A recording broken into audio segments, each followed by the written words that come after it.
माऊली रामकृष्ण हरी. रामकृष्ण हरी माऊली. मी बापूराव गुंड राहणार पुरसिंग पुणे. वय 58 वर्ष. शिक्षण एम ए समाजशास्त्र. मी गेली कित्येक वर्षापासून उलट पायवारी करतो. उलट चालण्याचा हेतू हा की लोकांनी सरळ चालावं, सरळ वागावं, माणुसकी आपुलकीचा पोळी, आपल्या ज्येष्ठांचा, आई वडिलांचा, गुरुजनांचा, खास करून भारतीय सुसंस्कृतीचा सन्मान करावा असा माझा तळमळीने उद्देश आहे. मी उलटा चालतो पण तुम्ही सरळ चाला, सरळ वागा. आणि दुसरा एक मुख्य उद्देश आहे की हम सब एक आहे, हम सब बांधव आहे. तुमची बंधुता, तुमची एकता, एकमेकाला पावलं पावले सहकार्य करण्यामध्ये काम आले पाहिजे. त्या वाक्याला काहीतरी अर्थ आहे. माझ्या बंधू आणि भगिनींनो, मी प्रत्येक वेळी मी पोशाख पेराव करत असतो. याही वेळी हटके पोशाख केलेला आहे. संत श्री ज्ञानेश्वर महाराज पालखी मार्ग, संत श्री तुकाराम महाराज पालखी मार्ग या रस्त्याच्या रुंदीकरणाचं काम लवकरात लवकर हो यासाठी मी आंदोलन केली. या रस्त्यामध्ये कित्येक नागरिक, कित्येक वारकरी बांधव यांचं निधन झालं, काही जण अपंग झाले. याचं दुःख माझं वाढत गेलो. त्यासाठी मी पुरसिंगी पुणे ते मुंबई मंत्रालय आझाद मैदानावर 7 वेळा असाच उलट्याचा जाऊन आंदोलन उपस्थित केले. राज्य सरकारला जाग आली नाही, माझी किवदा आली नाही. महात्मा गांधीच्या गांधी मार्गाने आंदोलन केले तरी लोकांनी ऐकलं नाही, सरकारनं ऐकलं नाही. शेवटी मी पुरसिंगी पुणे ते दिल्ली जंतर मंतरवरती उलट्याचा जाऊन उपोषण केलं. 2 वेळा उपोषण केलं उलट्याचा जाऊन, तरी केंद्र सरकार पण ऐकलं नाही. माझी हेटाई झाली सगळ्याला, माझा अपमान झाला सगळ्याला. अपमान होऊ द्या, पण हे दुःख वाढत गेलं.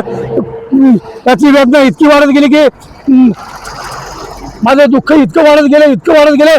मी तिसरा झटका असा दिला की तुळजापूर ते जम्मू कटरा वैष्णोमातेच्या मंदिरापर्यंत उलटा चालत गेलो. त्या अगोदर मी दिल्ली व्हायला गेलो आणि जंतर मंतरवरती उपोषण केलं, आंदोलन केलं. आणि त्यावेळी सरकार कथा हल्लं.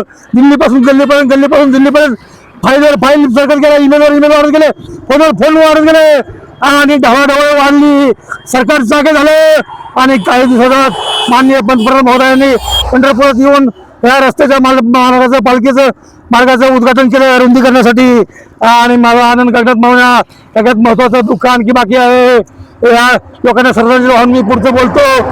ज्या लोकांचा अपंगत्व आले, ज्या लोकांचं निधन झालं, त्यांना शासकीय मदत मिळाली का नाही, हा माझा दुसरा लढा असेल. आता हा लढा तर पूर्ण झालेला आहे. ही लढाई तर जिंकलेलो आहे. त्यात पण काय त्रुटी आहेत. सरकारला माझी विनंती होती, मी एवढं लढलो, काय रस्त्याविषयी मला जास्त ज्ञान आहे, त्याचा अभ्यास मोठा आहे, कित्येक वर्षाचा अभ्यास आहे. तुम्ही विचारायला पाहिजे होते इतके चुकी किती आहेत. 1 किलोमीटरमध्ये कमीत कमी 50 चुका दाखवून देईन मी. माझ्या बंधूंनी बघितलं, चुका महत्वाच्या नाहीत, दुरुस्ती महत्वाची आहे. आणि त्याहीपेक्षा हे महत्वाचं आहे की काही समाजकंटक आमच्या पालखीच्या मार्गावर काही राडारोडा करण्याचा प्रयत्न करत आहेत. MI शिवरीच्या ब्रिज नंतर एक लहान ब्रिज आहे, त्या ठिकाणी मी काचाचा 15 फुटाच्या अंतरावर ठीक पाहिला. काच माझ्या पाहायला लागली, काच माझ्या फूट होता.